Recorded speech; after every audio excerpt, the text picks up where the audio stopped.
Hello and welcome to the Valley. Today I am your host, Janet Michael. We are getting an update today from Winchester Co-op Market.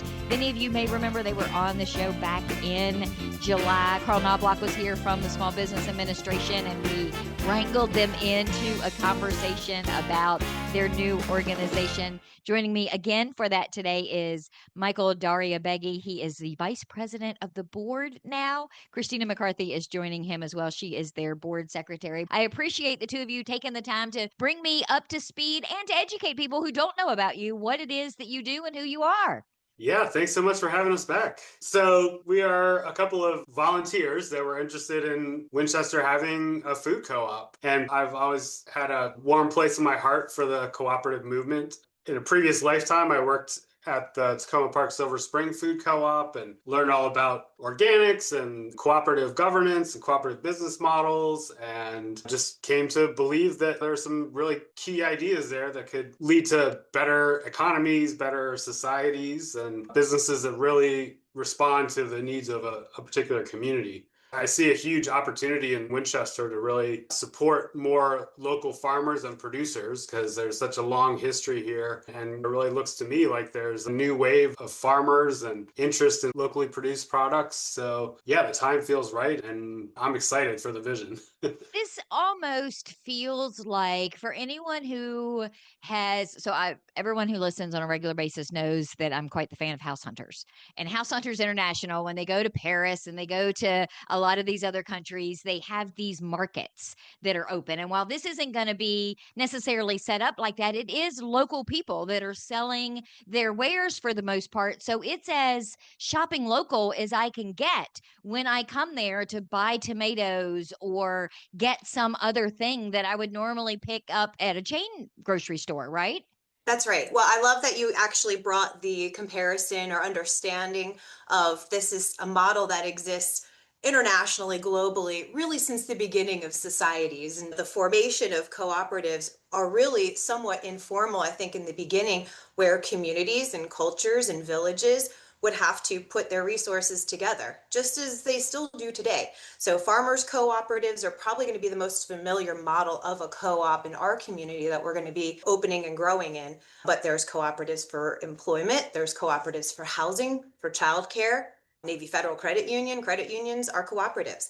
And so the idea is to manage democratically an organization by the individuals who are members. They're also owners. And so you're keeping the economies tight, local, as much as you can within that organization. Also, the owners are members and they're voters. And so they're really controlling and driving the decision making of the business throughout its lifespan. Although we're calling it a cooperative, it is a business. It still exists to make money. We're not a nonprofit, we're a non-for-profit.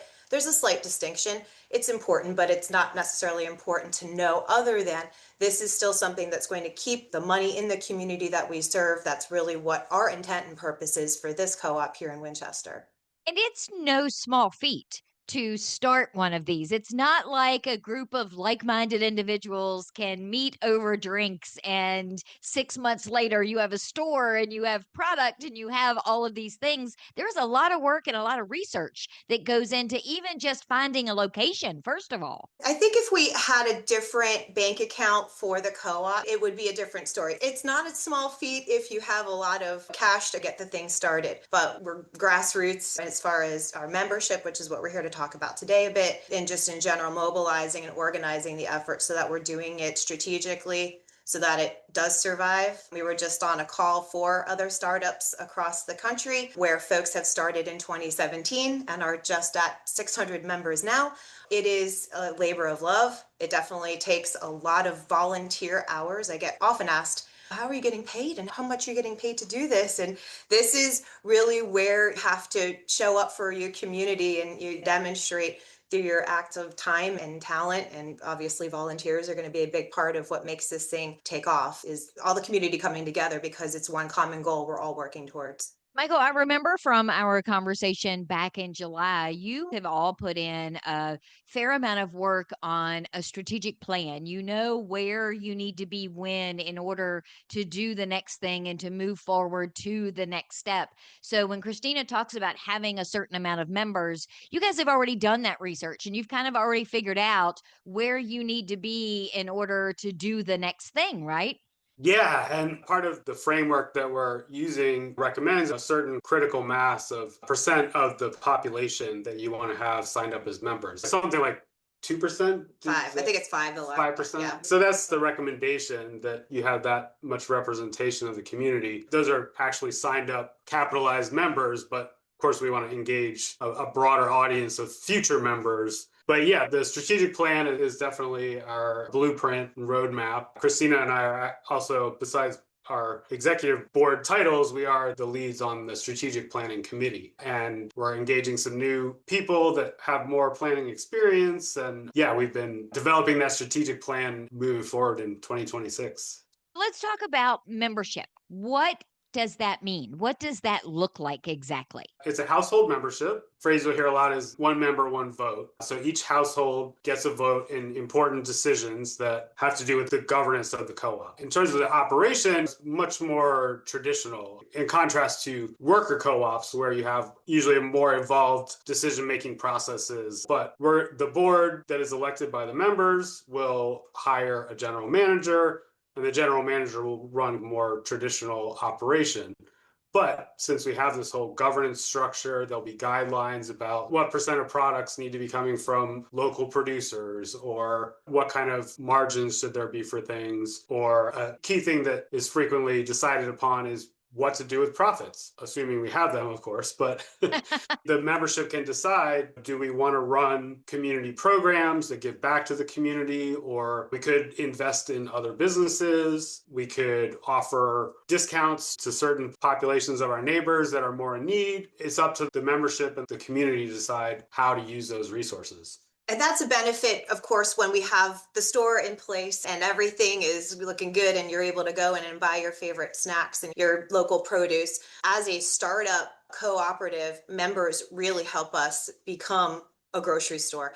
So right now we're raising members with the idea and the plan and the goal of having a facility to walk into every day. But right now members help us get our planning resources, the things that we talk about with strategic plan. We have a wonderful idea in mind, but you need to show the numbers and the data. Anyone looking to lend money is not as interested in the verbiage as they are in the numbers. And so having some sort of an income that we can show, which we're demonstrating by the members that we have right now, and the ongoing campaigning that we're going to be doing in 2026 for new members, this money really helps our board and our extended work groups get to the work that they need to have done, because we can't do it all ourselves. There's experts that we need to engage with.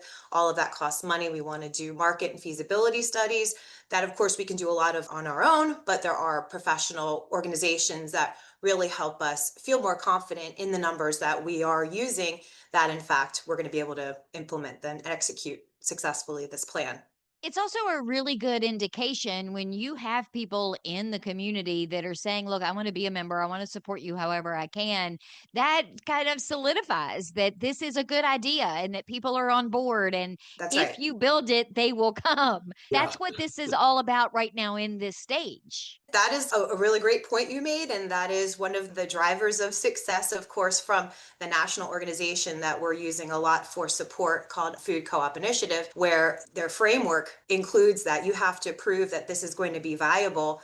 And the only way to really demonstrate your community can support this is either through a really bountiful, successful farmers market, which we've gone up and down with here in town, but really showing that there are members, there are people that are willing to put their money down and trust the process, that this is really important for them, that they want this for their children and their children's children, and for this community to stay as strong as it is to support the growers and producers that we have here. We need members. Volunteers are excellent. That's also a thing a lot of people cannot afford right now to become members. members, and understandably, that's not in the picture for everyone, but we love our volunteer force that we've had so far, and so we're looking to grow that. Yeah, the enthusiasm that we've heard from people has really been helping us to keep the energy and the drive going. The few events we've had overwhelming turnout that we weren't expecting, and we love the enthusiasm from people. And right now at this stage, it really is about cooperation. After we have the store, we'll say, vote with your dollars, show your support with your dollars.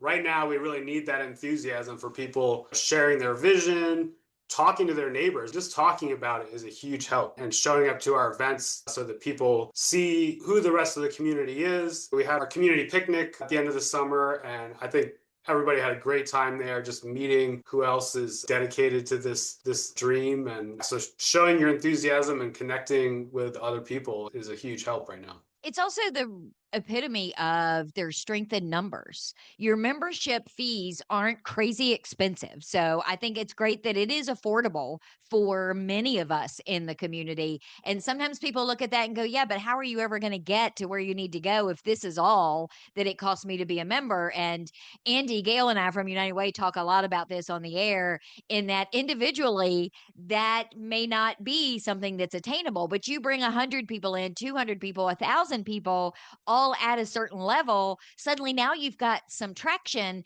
That's very much how you're working this at this stage of the game as well. That's right. I think the numbers that we set, the household membership cost, which right now is $200, this is a one-time fee. This was set by the board. I think that predates both me and Michael.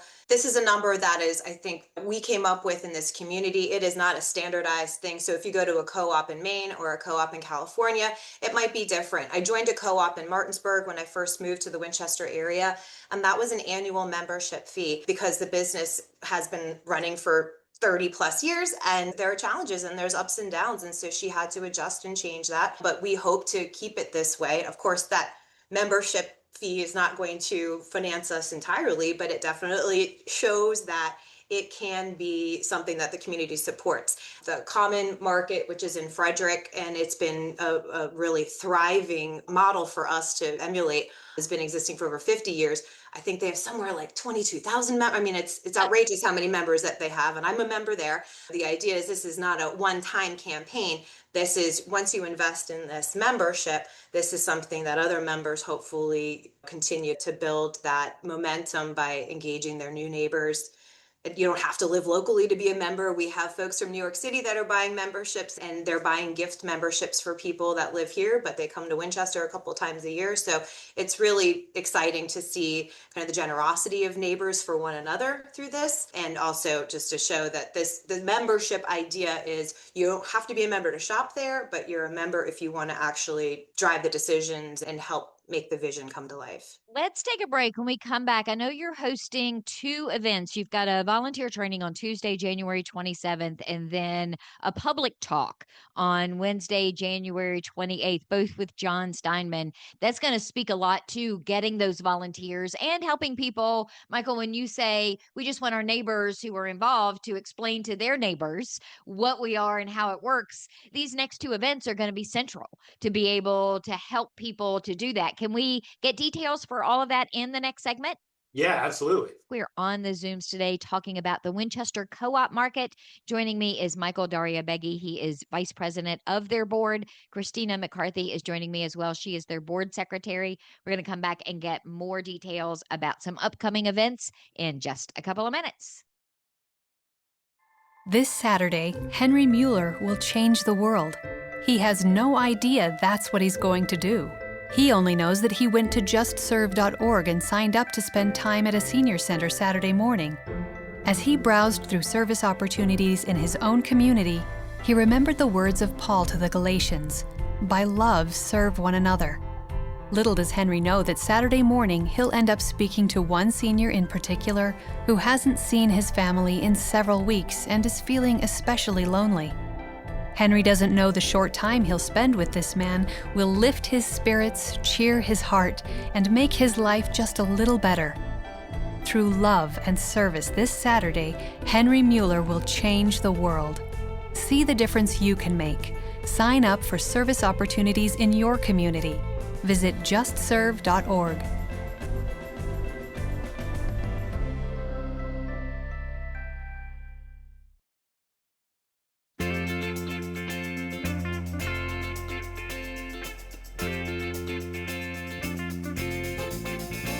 Welcome back to the Valley. Today, I am your host, Janet Michael. It is all about Winchester Co-op Market on the show today. Michael Daria Veggies is joining me. He is their vice president of the board. Christina McCarthy is with him. She is the board secretary. So we learned a little bit about Winchester Co-op Market, co-op markets in general, which I think are brilliant ideas. I'm very excited that we have the possibility of getting one here in my backyard, which is always a nice thing.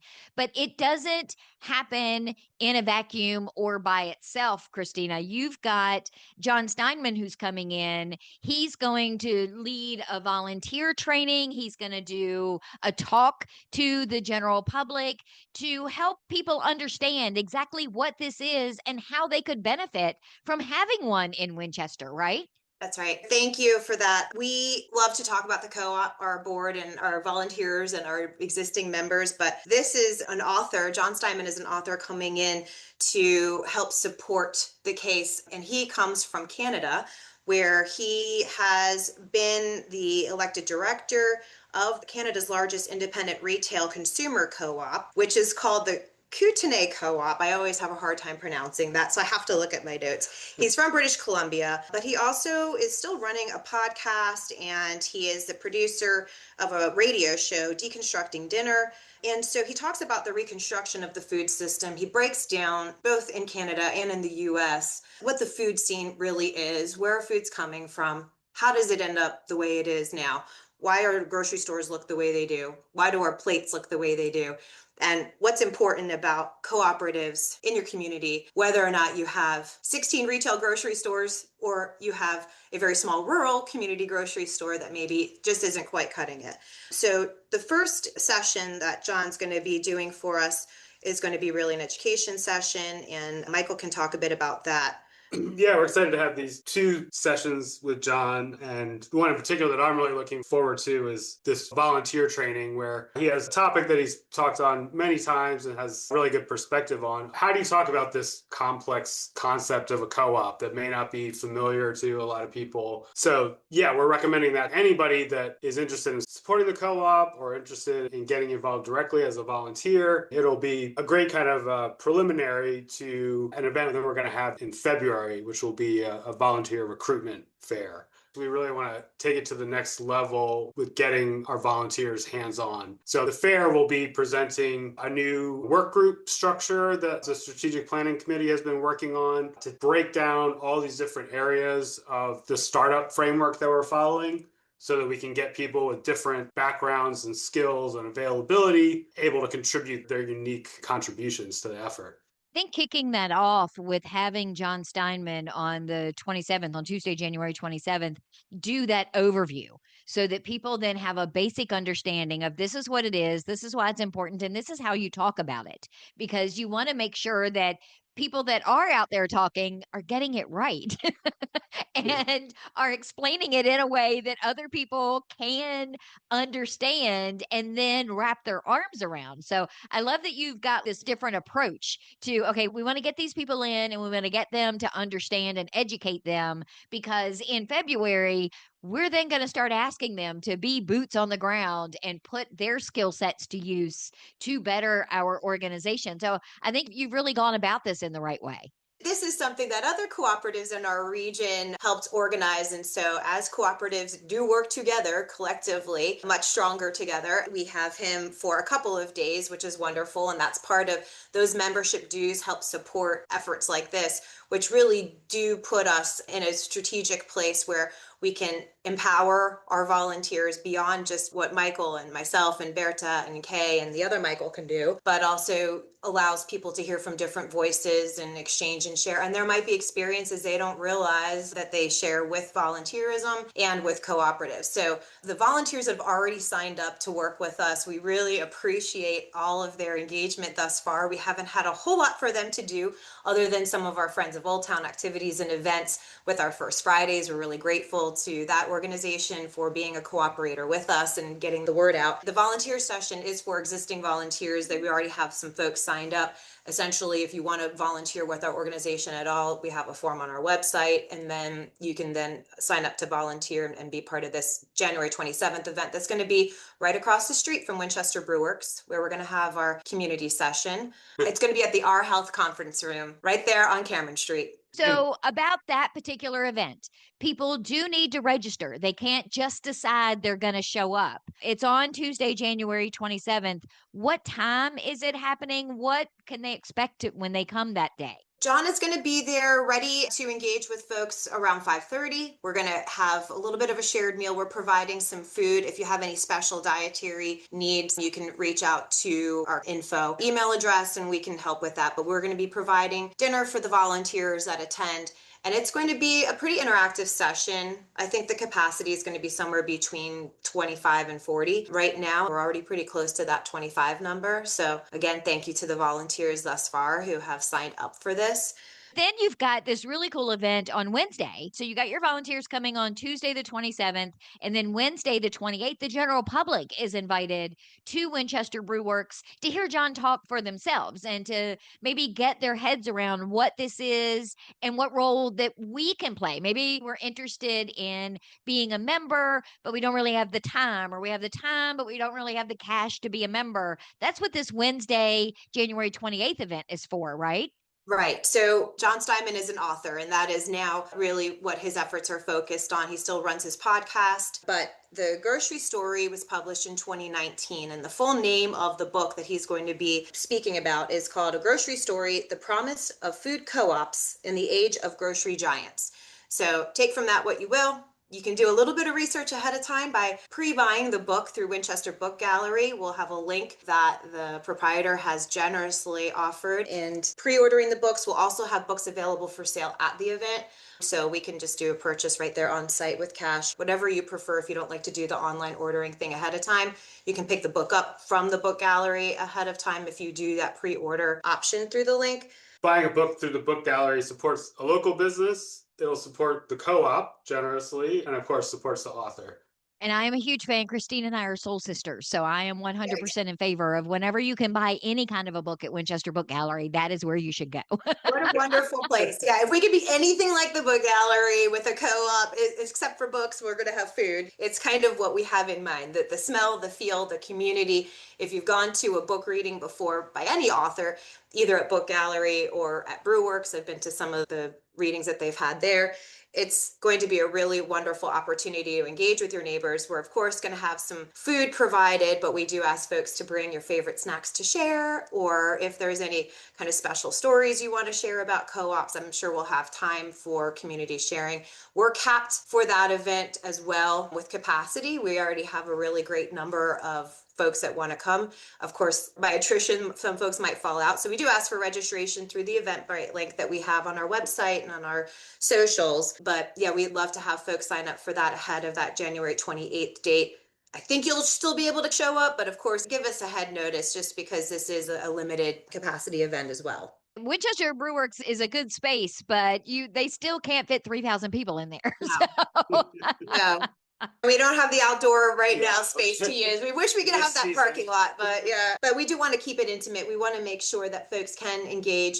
That event on the 28th of January is between 6 and 8. Of course, we're going to be setting up and have things ready hopefully by 5:30 with the food. Again, we'll have enough food for some, probably not for all if we have the turnout that we want.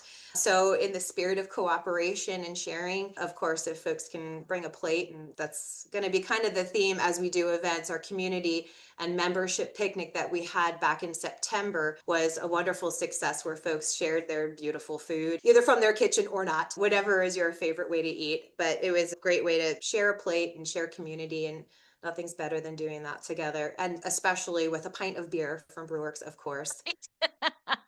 Or So seltzer. where can people go? Someone's listening today and they didn't know that you existed, or they heard the show in July and now they're ready to get involved. Is your website the best first place for them to go and then filter out from there?